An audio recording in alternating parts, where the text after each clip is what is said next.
Welcome back to the third podcast of Inside Buddha. I am 𝗵𝗻𝗃, your host, and today we have with us Ankit Kumar. Ankit has interned in various startups and big firms like Iocl, Bajaj Finserv, and currently now in FrontRow. Ankit has reviewed over 500 plus resumes, and the knowledge and the content he's going to share in this podcast will be really valuable for everyone listening till the end. Thank you. Let's hop directly into the podcast.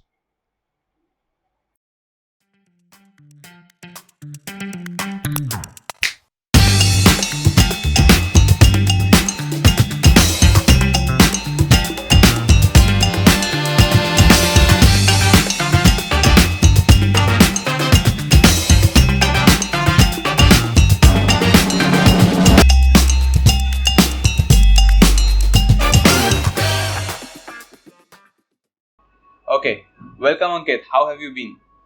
Yes, I'm also doing good. Prathim, how are you? I'm doing great. And I think after this podcast, I'll be doing even better. Oh, same here. Great. So, firstly, let me welcome you to the podcast of Inside Buddha. And thank you so much for sparing your time and coming over here to share your knowledge with us. It's great to have you. Yes, I am also glad to be a part of your initiative. Thanks. Great. So, Ankit, let's make the audience a bit comfortable with us. So, why don't you tell your journey so far and how has the lockdown hit you? How has it been so far? Yes, so regarding myself, so I am currently pursuing my engineering from IIT Kanpur, majoring in civil engineering. And for first year, I was admitted at IIT 𝗥𝗲𝗃𝗁 in 2017. Then I adopted for 𝗪𝗻𝗻𝗁 once again, and then I hit the seat at that time. So currently, I have worked in various startups in the last 1 year, and I am trying myself out with different domains: product management, digital marketing, or business development. So I am still exploring. So yes, the pandemic has been, you can say, fruitful for me, because in the online scenario, things can be done at our pace, and we don't need to go to the class or so. So I have been able to get some skills on my resume or in my life as well. Great.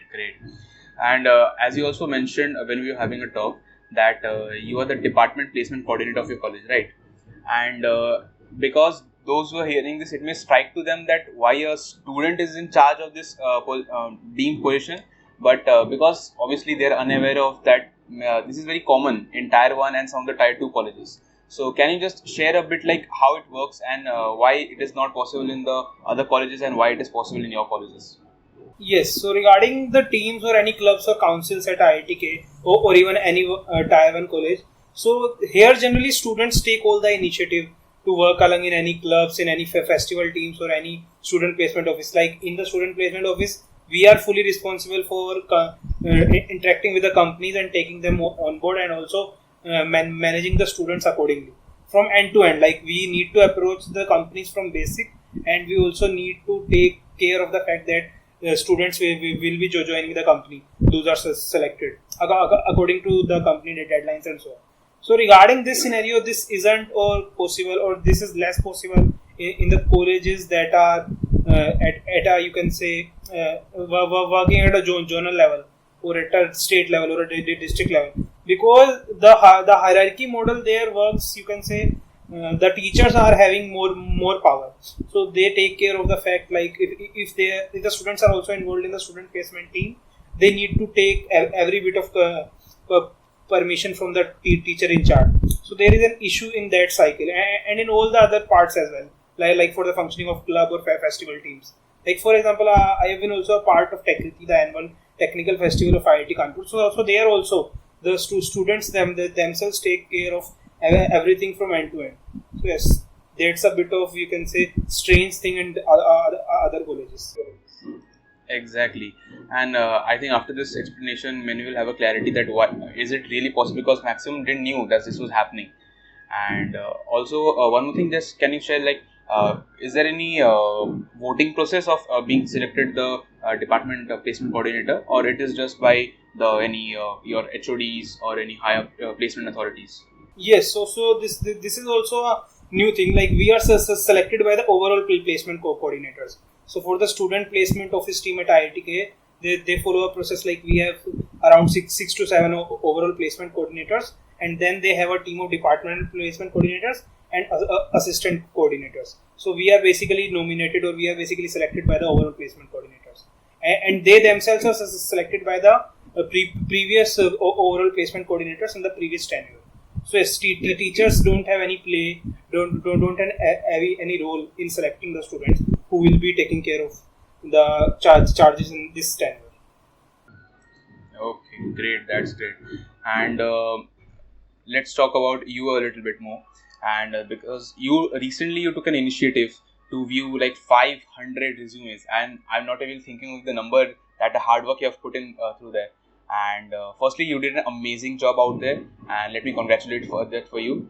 And can you just elaborate and just tell what are the common mistakes that you found in every like CVs and resumes, so that the ones watching or hearing this can have a clear idea that what, obviously we'll talk about what to do, but also what not to do in your resumes and CVs.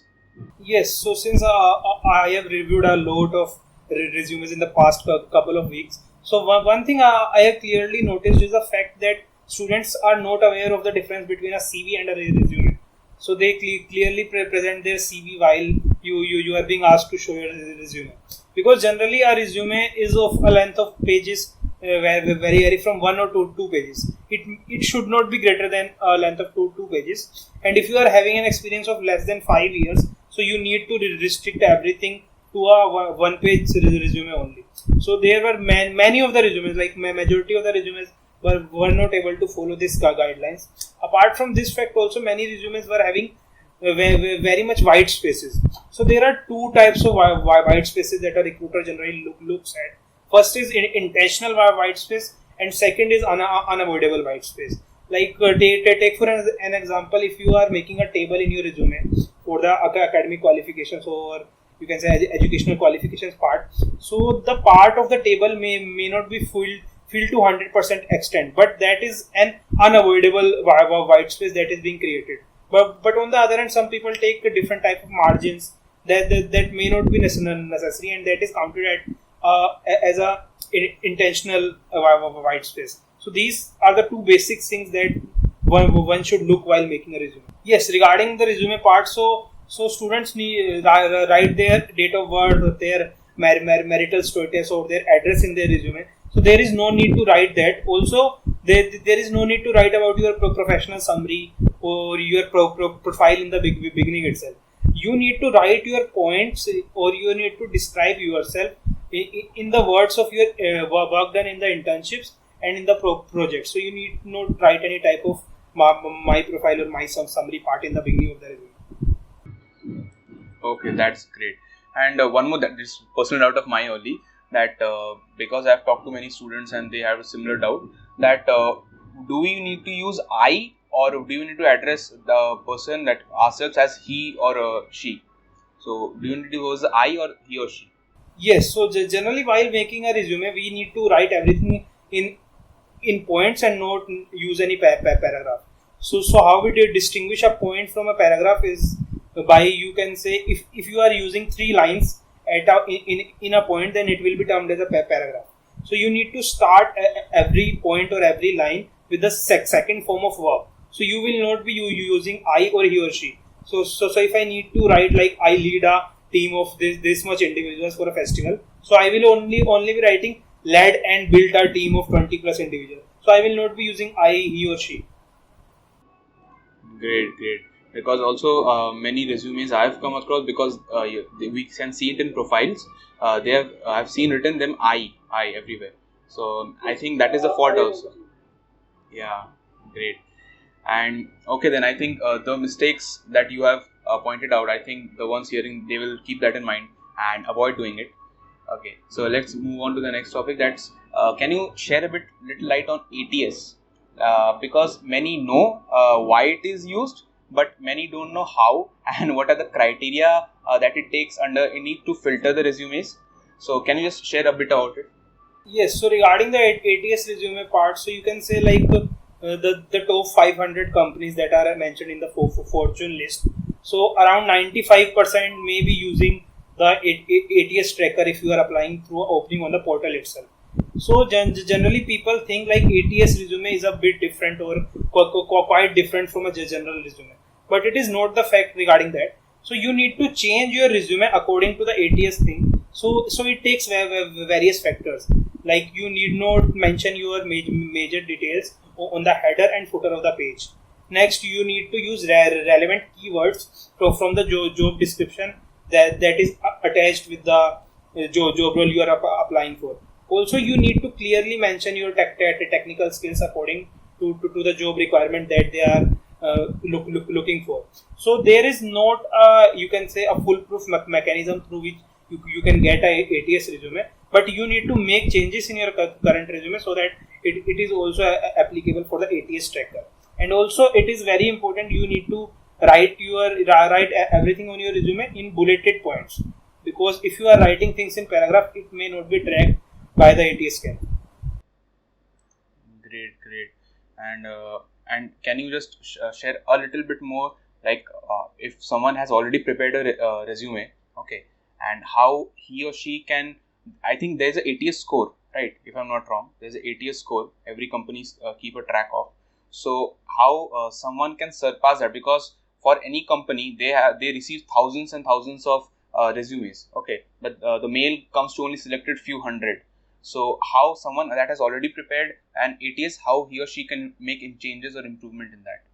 Yes, so regarding that point, so firstly you should restrict your resume to 1 or 2 pages, and then next thing, it is preferable you use a single column layout for your resume. Like you need not take 2 column layout for making your resume, because sometimes the ATS scanner may not be scanning the second part of the second column of the resume. So this is one of the most basic thing that needs to be followed while making a ATS resume or converting your single page resume into ATS resume. Next thing, you need to bold the keywords. Like if you are using any keywords that are matching with the job description, then you need to bold that part. Also, you need to bold the headings, and you can also add a gray strip or you can say a light black strip while mentioning the heading. So it will be clearly distinguishable by the ATS while he is looking for your number of years of experience or number of projects you have done. So these are the things that needs to be done while you are converting your resume into ATS resume. That's great. And my one question to you is, I have seen many resumes with a picture in it, and with many resumes without a picture in it. So what according to you is the best practice to have a resume, like with a picture or without a picture? Yes. So according to my perspective, like it is only my perspective. You should not attach a photo with your resume. It may or may not vary from individual to individual. But generally, I when suggest something about a resume, I don't prefer to add a picture in a resume. Also, when you are making a ATS preferable resume or a resume that is suitable for ATS scanner, then you need not add a picture, because it will not be scanning that part. Exactly. That means the picture you put in your resume, that will not affect the ATS, because it doesn't bother that you're putting a picture or not. Right? Yes, but it will definitely take some space of your resume, so you can add something more out of it if you are removing the picture. Exactly. And one more thing, because this I have encountered this several times, many students, like freshers, who will just be passing out, and maybe they're in the 3rd year, and maybe they are just going to 4th year, and they're applying for jobs, right? So what is happening, that they do not have a very vast number of experience. Okay, maybe they have 1 to 2 projects, and as you said about the white spaces, there was a concerns come in that if the matter is not very strong, right, because they don't have experience, they have the internships, their projects are less. So how they as a person can stand a chance with the rest by making their resume stand out? Do you have any points on that? Yes, so in the online scenario, in the pandemic scenario, we have seen like people have definitely made a mistake in not taking care about their career.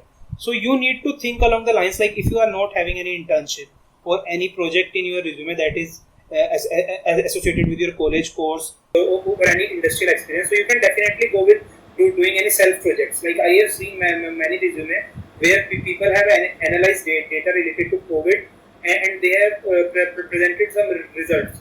Like they have built some machine learning models, or they have used tools like SQL, and they have presented their data. So if you are not having sufficient things to add on your resume, you can always add self projects or any self social initiatives you have been a part of. Because in the online pandemic, you have seen like many people are helping each other. So this is a trending, you can say, a heading on your resume, like social initiative or social work. So you need to ensure like you are able to fit everything in your one page resume, and the one page resume is fully occupied. So you are not able to, if you are not able to fill up one page resume, then you can work on these lines. Great. I think these points will really help. Okay, so let's move into a deeper section, and this thing can be really related to the audience watching. So we can take examples of few scenarios so that the ones watching would have a better overview of what should we include and exclude before submitting resumes for different roles. For example, I'm a fresher, right? I'm fresher and preparing for an IT job or a core job. Let's discuss both the roles. Okay, so how should my preparation be for making a resume? Yes, so if you are looking for a job role that is of non-core domain or IT oriented, then you need to do some, you can say, online courses or any relevant courses in the college itself, according to the profile. Like if you are enrolled in an engineering program, so you must be having your open electives. So you can write about that in your relevant course or part, and in the core portion, you will be having many courses to add. And in that part only, like if you have done many internships, so you need to distinguish on the fact, like if you are not having any core internship, so what are the different brands that will be adding value to your resume? Like if I am not having any type of core internship, but I am having a brand in your resume, so I will be adding that on my core resume as well. So you must not be thinking like you need to add everything related to your core profile or your IT profile in the resume. So you can also make a hybrid resume that may be having some points from other domain also. If I want to include a internship in my resume, so what should be my subheading for that? Like I have worked at Indian Oil, as you said, like you have worked for Indian Oil, so you will be writing worked at Indian Oil from this span to that span. Okay, what should be the subheading below that? Should we include the value that we added, or it should be in a single text, or it should include numbers as you mentioned before? Yes, so whenever you are writing any projects or internship, you can make three subheadings for that. Like for first heading will be aim or approach, aim or objectives. So second heading will be your work approach, and third heading will be impact or result. So these three headings may be containing several points. Like you can add 2 to 3 points in each subheadings. But if you are able to distinguish your work along these three subheadings, then it will be quite prominent. Like your resume will be seen by the recruiter effectively. Also, if you have worked in a startup, then your work role may not be, or your project statement may not be that dynamic. So you cannot make three subheadings. So you can only write that in the bulleted 4 points format. That will not be an issue. Great. And before just coming to the end of the questions, I want to ask you, as you have personally done so many internships, right, and you work for so many startups, so what would be the first step that one could take? As you mentioned, that after this listening to you, I'm sure that everyone who is listening will try to at least do some internships or some work at the startup. So what should be their approach? Like should they directly submit their resumes to the email provided by the company, or do they need to look for the HRs at that company? What should be their first step towards that? Yes, so if a person who is looking for an internship, and he may not be having any prior experience, so you need to get in touch with growing startups. Like there are different type of startups that may not be hiring interns regularly, but they will be hiring them on a need to basis. So if you will be messaging a co-founder or a founding member of a startup, so you may be getting some insights from the industry, like which type of industries are growing after the pandemic. So you need to approach the recruiters or the team members through LinkedIn only. you need not restrict yourself to the openings that are provided on the LinkedIn job portal or the company career portal. Great. So we can also just have a bond with the ones who are working with in that company, and we could also, if I'm not wrong, we can try to make them refer our CVs or our portfolio to them, right? Can we do that? Yes, you can definitely do that, because building a relationship or building a network on LinkedIn really helps. Like in my case also, so I messaged hundreds of people on LinkedIn when I was searching for internship. And till today, like some people revert back if they are having an internship opportunity even after months. So if you will be interacting with someone who is working in the industry for many years, he may be not helping you by providing an internship, but he will be providing regular insights about the industry. Or So maybe reference. Yes. Yeah, great. So I think that was a hell lot of good content for all the listeners, and I'm sure that they will have a tick mark at every point that you mentioned. So just summing up, you can just tell all the do's and don'ts that you, from your experience of 500 resumes, and also in the future, I think you have started a now paid workshops for everyone who want to review the resumes. So according to you, what are the do's and what are the don'ts that one must follow? And that will be kind of our end of the question. So yeah, you can go for it. Yeah, sure. So do's of a resume is like you need to write everything in headings and in subheadings and consequently in points. And the don't of this point is you need not to mention things in paragraphs.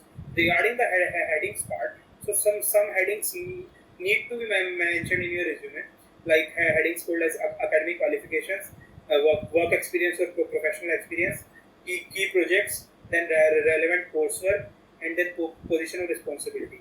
And the headings which you will not be mentioning in your resume are like my summary, personal details, soft skills, or anything regarding the same lines. And next point is you need to bold some phrases or some keywords. And whenever you bold some keywords or phrases, you are inviting the recruiter to grill yourself on that points. And the don't of this point is like you need not mention the bold phrases at the end of the sentence. If the sentence end with a bold remark, so you need to rephrase in such a way like it is starting with the bold remark or the bold remark or the bold part of the sentence is in the middle. Okay, so yes, these are some do's and don'ts that need to be taken care of while making a resume. Okay, so that was amazing, the content that you shared, and I hope that obviously this content, I'm really lucky that you are over here and sharing this content, because as you said, resumes are something that will be your first impression, right? And to making it bang on, I think these tips, I think this will really benefit the ones listening. Okay, so that was amazing. And finally, what are your future plans? Because as of you are also in your final year now. After that, you will be graduated and you will be final year engineer and all. So, what are your future plans now? Yes, so I will be completing my summer internship tomorrow only, and rest.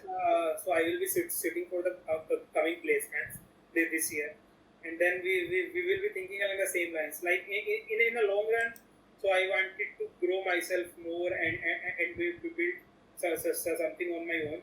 So see where we go around the world. Great. I wish you the best, and I'm sure that you will do wonders in your line. And thank you so much for coming over here and sparing your time. So, anything you want to share to the audience or about the podcast that you want to share? Yes, so I would like to also thank you for having me in your initiative, and you are also doing a wonderful job. Heartiest blessings and wishes to you as well for your career ahead. Thank you so much, Ankit. It was great to have you.